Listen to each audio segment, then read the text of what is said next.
Hello mga kabibig! Welcome back sa aking bagong YouTube channel. Ito ang pinakamaingay na YouTuber sa balatang YouTube. Ako si Kabibig, maglatag-latag ng tao with evidence. Ano ito mga kabibig? Nabasa ko lang, nakita ko lang sa YouTube ba? Senator Win Gatchalian sasampahan na maraming kaso. Hala ka! Paano yan? Naku po! Naku! Pagamit kasi kayo. Sabi ng ilang netizen, nako, hindi lahat ng araw sa inyo, bilog ang mundo. Ngayon, nasa itaas kayo, later on, nasa baba naman kayo, baba talaga, no? Iyon kabibig. Yun ang problema ngayon. Kasi may lawyer na gustong magsampa ng maraming kaso kay Senator Win Gatchalian. Paano na yan kabibig? Paano kaya ito, ni Senator Win Gatchalian, na parang wala na siyang kawala nito. O ito kabibig i-share ko sa inyo ang video na nakuha ko. Kasi gusto malaman kung ano ba talaga pwedeng kasuhan ang Chekwa. Hindi lang na mga krimen yan. Matagal nang sinabi ni Madam Chair, kung di maski yung krimen ng Kodita, sila 12 na nag-11. Yun nga lang, kikilos ba ang mga balikong homebrews main. Ito kabibigan. I-share ko lang sa inyo ang nakita nating video na may planong kasuhan si Gatchalian. Pero ganun pa rin kabibig, no? Kung magkaso-kaso sila, tingnan mo nga si Reflecto. Kinasuhan ni Dr. Lonchon. Dr. Tony, tapos binasura ng ombudsman. 'Di ba?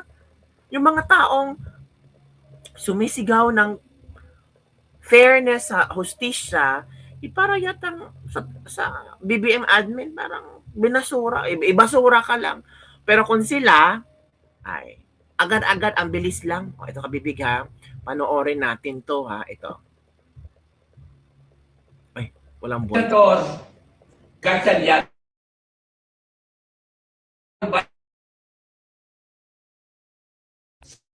of the revised penal code dahil ang kanyang pag-angkin sa posisyon first as Senate President pro tempore violates Article 177 of the revised penal code. Bakit? Because that position belongs to Senator Loren Legarda, the Senate President pro tempore. Therefore, he is in violation of the provision because he is claiming an authority that does not belong to him. He is usurping that authority of Senator Loren Legarda.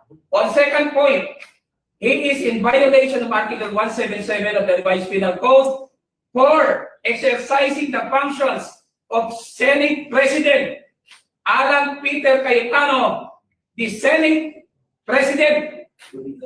So dalawang beses niya binayolate ang Articles 177 of the revised penal code. Inangkin niyang posisyon ni Senator Legarda at ginagampanan niya ang functions ni Senate President Alan Peter Cayetano.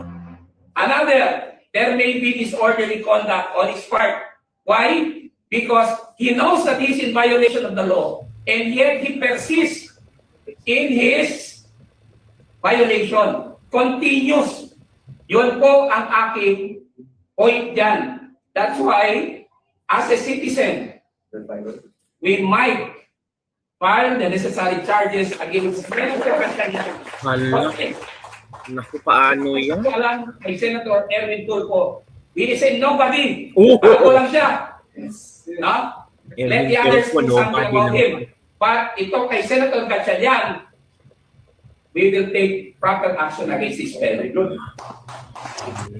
Proper action talaga kabibig. So meaning, posibleng meron ng nakabimbing kaso para kay Gatchalian. Pero sabi naman ni attorney na, yung si Erwin Tulfo, he's nobody. Huwag na nating pag-aksaya ng oras yan. Hala ka? Ang sakit naman yun, Erwin Tulfo. Parang walang pakialam ang mga tao sa iyo. Diba, oy? Tulfo, oy. Meron talaga, mga bendalo. Paano yan kabibig? Kaya pa ba, Senator Win Gatchalian? Well, pinasok mo tong gulong ito, pinasok mo itong nangyayari ngayon. You really love it. So, of course, you will be expecting a lot feedbacks or kaso. Patong-patong na kaso. Grabe naman yung Kabibig. O, manood tayo doon, Kabibig, ha? Ito, oh. Isa dyan. Acting artista. Acting jowa. Pwede rin. Acting president daw siya, kaya siya ang nagpe-preside, at wala na daw si Alan Peter Cayetano. Pero kasi nasa rules ng Senate, Senator Gatchalian, ayan nakakarap sa akin si Senator Gatchalian. Hello, Win! Hello, Win! Hello, Win. Senator Gatchalian, kasi habang, kung tama kayo ha, ang nakalagay naman po sa rules ay habang wala pa pong nakahalal na bagong Senate President, ay ang dating Senate President ay mananatili until his replacement takes office, has taken her or his oath. So yan pong ginagawa nyo dyan ngayon na nagsusweldo kayo ng mga empleyado na bago nyo in-appoint. Nagsusweldo kayo dyan. Hindi ko alam, Senator Gatchalian, kung ikaw ba pumipirma ng check-in yan at payroll. Pero yung Secretary General mo dyan, bago mong Sergeant at Arms, ay dapat po si Senate President Cayetano pa rin ang pumipirma ng sweldo dyan. Ay kaso sinasabi nga niya, bogus kayo dyan. Okay? So, Attorney Mark, ipaliwanag mo nga tungkol doon sa quorum ba? Kasi yung quorum na alam namin ni Kati, yung madjong lang ba?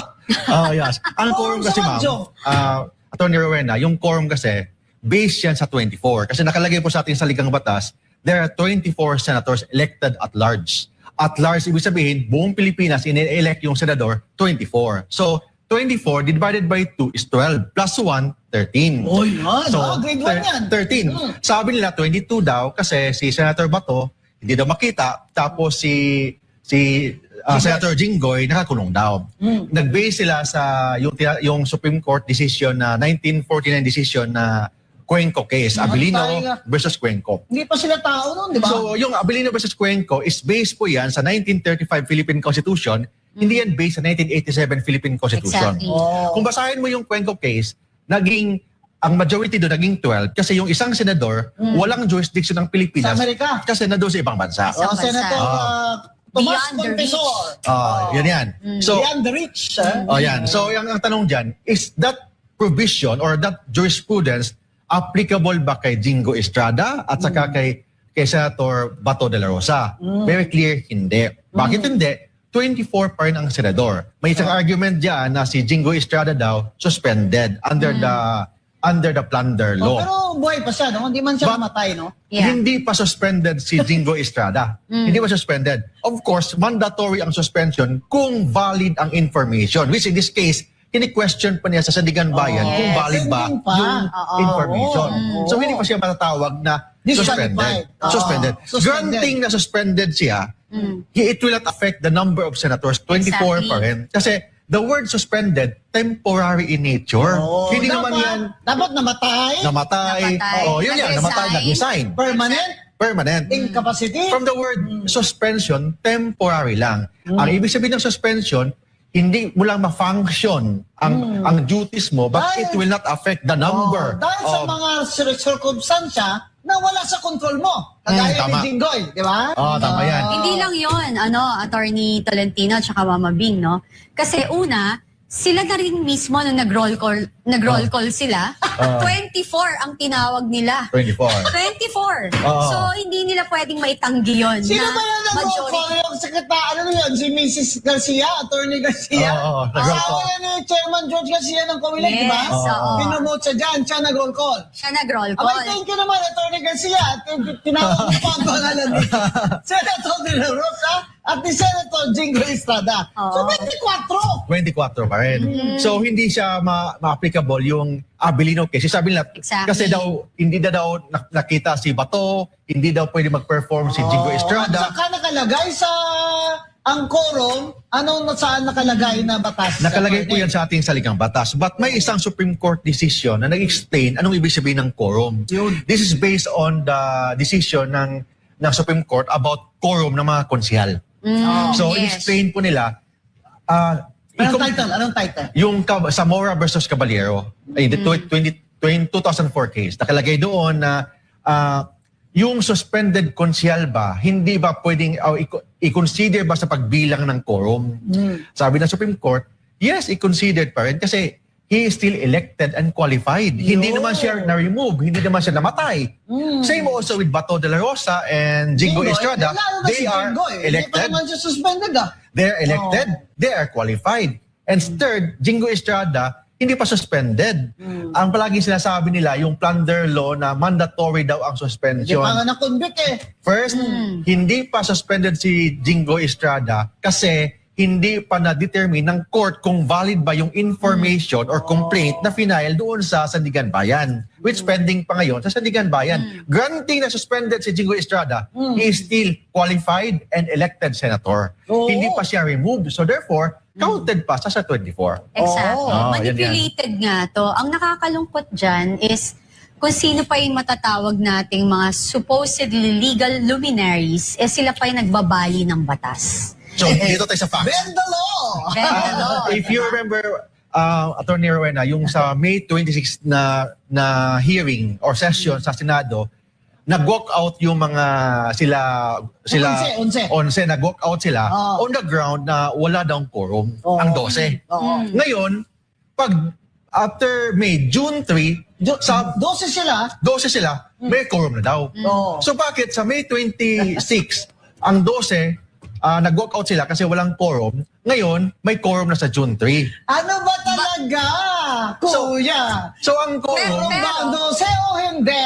Hindi lang yun, Attorney Tolentino. Ano? Actually, may quorum kasi nag-umpisa silang may quorum. May quorum. Nung Oh. sila, Sila na. I mean, Sila ba to, yung nag-walk out sila. Oh, yan, May yan. quorum yun eh. They May quorum. started, di ba? May So, quorum yun. nag-walk out lang sila. Pero they started with a quorum. Oo, Yes, tama, andun tama. si Bato eh. Yes. Oh. Senator Bato nandun Yes, eh. tama. Oo. so ang quorum kasi, it is a constitutional requirement. It is not based on convenience lang ng mga senador Yes. or political strategy. Hindi. Oo. Ang quorum, it is a constitutional requirement. Nakalagay po yan sa ating saligang Oh, ano batas. ulit yung title ng kaso sa quorum sa Supreme Court Attorney? Zamora versus Caballero 2004 case Yun. is about the definition of quorum in relation sa mga konsyal. Yeah. And think, kahit na mga konsyal yun, related pa rin yan sa mga senador kasi ang issue doon, ilan ba ang quorum? Yun. Ilan ba Correct. pag-compute ng quorum? Kasama ba pag-compute ang suspended na konsyal? In this case, kasama sa computation ng quorum ang suspended konsyal. Sa kaso naman ng sa Senado, si Jingo Estrada hindi pa naman suspended kasi pending pa ang Kaso niya. pag-file niya ng motion to quash questioning the complaint or information na final doon po sa Sandigan Bayan. Agreed. Oh. Kasi noon nang sa Abilino versus Cuenco, sa Amerika si Senator Tomas Yes. Confesor. Ito ngayon, yung dalawa, nandito naman eh. Oh, Di ba? nandito sa Pilipinas. Bistahin ko pa nga si Jingo eh. Oo. Alam ko na nandyan siya. Bistahin ko sila ni Senator Revilla. Sure ako buhay sila. Di ba? Ang argument po nila na hindi daw dapat bilangin yan lalo na si Jingo Estrada kasi hindi na kaya mag-perform. Mag-perform. Granting na hindi niya kaya mag-perform, it will not reduce the number of Senate. Because in the Constitution it says he has to be dead. Ay, excuse me sir, hindi naman kayo The senator has to Or somebody, the Then- sitting senator then- Resign. Or resign. Resign.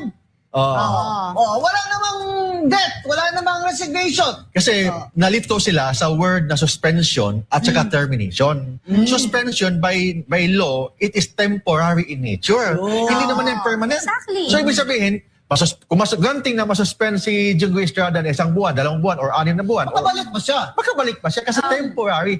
Fixed yung term niya. As a senator, 6 years yung term niya. Correct. Elected siya and qualified siya. At saka sure ba sila, attorney, na hindi ma-dismiss yung information, di ba? Eh, Alam tsaka ko. sa madaling... Sure eh. So, At saka pwede sa- naman talaga mapakawalan pa siya? May presumption of innocence si Jingo Correct. Estrada. May So- presumption of may presumption na hindi niya ginagawa yung krimen. Of course, the burden of proof is with the prosecution. Oo. Hindi naman sa kanya eh. So, ang 12, dili ka na quorum. Ay kinahanglan 13. 13 ang At kailangan. yung sinabi nila, Unsay Ilonggo pabalator, nay patulutod to na lang niya. Sa madaling salita, Basta may kurang. sa madaling salita, sa simpleng usapan, kapag ang magulang ninyo ay kayo ay hindi pinayagan kasi nagloko kayo at sinabi ng magulang ninyo na hindi kayo pwedeng lumabas ng 7 araw, disciplinary action ang suspension. Yun. Suspension, hindi termination. hindi termination. It will not remove you na hindi ka na anak kasi Yes, exactly. suspended ka. So, Atty. Mark, nung sinabi nila na 12 sila, may quorum, they declared all positions vacant, and since wala silang Senate President, inelect nila si Senator Gatchalian as acting President, pero ang election talaga nila kay Senator Gatchalian is pro tempore. Yes. Kahit na pro tempore pa yan, Bawal majority pa ba rin. yan, minority leader ba yan, nakalagay po sa rules ng Senate. Basahin. The officers, okay, Rule 2, Section 2. Nakalagay po doon, the officers of the Senate shall be elected by the majority vote of all its members. Lahat! So, sino ba yung all? Yung all, ang ibig sabihin, yung nandyan sa Senado, yung nagtago o hindi makita, nasa kulungan. o nasa kulungan, kasama kasi word ginamit ng batas, Kasi hindi man all. sila patay. Ganun yan. Hindi man sila patay, hindi man sila nag-resign, edi all 24 pa rin ang all. ganun yan. Sana all. Di ba? Kasi hindi nila maintindihan yung word na all. Ha? Sana all. Lahat Yung- ng tao yung sana all. Pangkalahatan. Ngayon, lahat. Attorney Mark, ngayon naman, sinasabi naman nila na alam naman daw nila na majority ang required sa Constitution at sa rules ng Senate to elect a Senate President. Basahin mo nga sa Constitution, Attorney Mark. Nakalagay po sa ating Constitution, basahin natin sa Constitution ha, nakalagay doon, the Senate shall elect its President by a majority vote of all its respective members. All din. 24. So lahat po pwedeng, kailangan bumoto for the Senate presidency. Nakalagay For doon. the purpose of the quorum, all. All. And second paragraph. To elect a Senate President for the purpose of quorum is also All. Kasi All to din. elect a Senate President, all. All Alam mo din. naman, all 24, tapos sa quorum mo, 22 ka lang. Alam nyo, kung minsan, alam mo, sakit na sila sa banks, Kati. Correct. Banks ko eh. Pero Sim- sige, Attorney Mark. Simple mathematics. And second, sa second paragraph po nakalagay doon, its house shall choose such other officers as it may deem necessary. So dito, relevant ang rules ng Senate. Kasi rules of Senate, sila mag-indicate kung sino yung mga officers nila. Pro as tempore, authorized by the Constitution. As authorized by the Constitution. O sa rules ng Senate, basahin natin sino ang mga ang rules of Senate, sino mga officers ng rules of Senate, nakalagay doon, the Senate President. May tinatawag na President pro tempore. Of course, may mga tinatawag na majority leader. Yun. So mga chairmanship ng mga Hindi committee. ba majority leader na si Joel Villanueva? Acting yan. But very clear po ang Secretary first and Sergeant at Arms. But very clear po ang first sentence. Mga Nakalagay deputy doon, no? The Senate, okay, section rule 2. The Senate, the officers of the Senate shall be elected officers, meaning lahat ng officers. Mga president man yan, mga speaker, mga pro tempore man yan, shall be elected by majority vote of all its members. 24 pa rin. So, sabi nila 22 lang daw kasi yung dalawa hindi naman makita yung isa nakulong man. But ang tanong diyan, kahit na hindi makita, kahit nakulong, they are elected Ilan ba and ang qualified. senador? Ilan ba ang senador na binoto ng tao at nakaupo dyan bago tayo 24. issue dito? Hindi ba 24? Kung hindi natin isama sa boto si Bato de la Rosa at saka si Jingo Estrada, ibig sabihin, hindi natin bilangin yung bumoto sa kanila. Correct. Parang nawalan sila ng representation yung bumoto ni Bato de la Rosa, yung bumoto kay Jingo Estrada, kasi 22 lang daw. Kasi bigla nyo na lang silang pinatay. Ganun yun. Buhay na buhay. Nakalagay, dapat patay sila di ba? O nag-resign sila. Bakit pinatay nyo ba?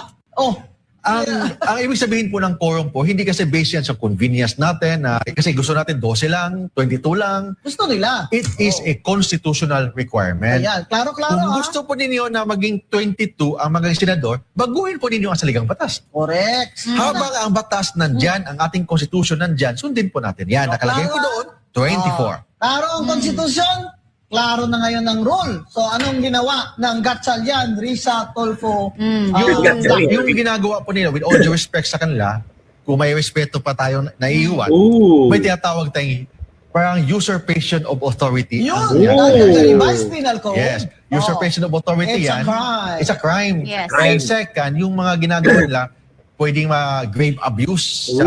of discretion, What is usurpation, in relation sa certiorari doctrine ng ating ng mga sa Supreme Court. Oh. And second, yung tinatawag na usurpation of authority. Bakit usurpation? Hindi naman sila properly elected under the Constitution. Yes. Bakit? Kaya nga nagsasabi na yung mga ginawa nila ay presume na legal. There is the presumption of regularity will not prevail over A the clear requirement. constitutional provision. Oh, yan. Oh. So palagi lang sila cite presumption of regularity. Ang presumption of regularity, Pag hindi klaro. that is the jurisprudence na nakalagay po sa ating Supreme Court, but it will not prevail over the constitutional requirement. Oh. Correct. Ang Alam, constitutional requirement, 24 ang ating senador, dapat bumoto sila by majority vote of all its members. Oh. Hindi majority of those present, but majority of all its members to elect an officers and also to yung tinatawag na pag yung mga committee membership. Iba kasi pag majority of those present, pag sa mga mag-approve na mga resolution, mga bills, iba yun. Pero pag election, kailangan all its members. Oh, siyempre naman. Hindi. Bakit naman yung senador namin hindi nyo sasali dyan sa bilang nyo? Oh. Oh. Yeah. So majority of all pag election, yung majority of those present, pag nag-approve lang ng mga simple resolutions. So, So yun, kabibig. At least ba merong mga legal views, opinions ang ating nababasa, nakikinig. Kasi at least naman lang, alam natin, di ba kabibig? So yun na po kabibig, posible palang sampahan ng patong-patong na kaso si Win Gatchalian, si Risa at yung mga grupo niya. Nako po, paano yan mga kabibig? Nako si Cheese, sumama pa dyan, additional. Hay nako, so yun lang kabibig ang ating Labag-Labag for today. Don't forget to like, subscribe, and share this video. Bye everyone, see you next time.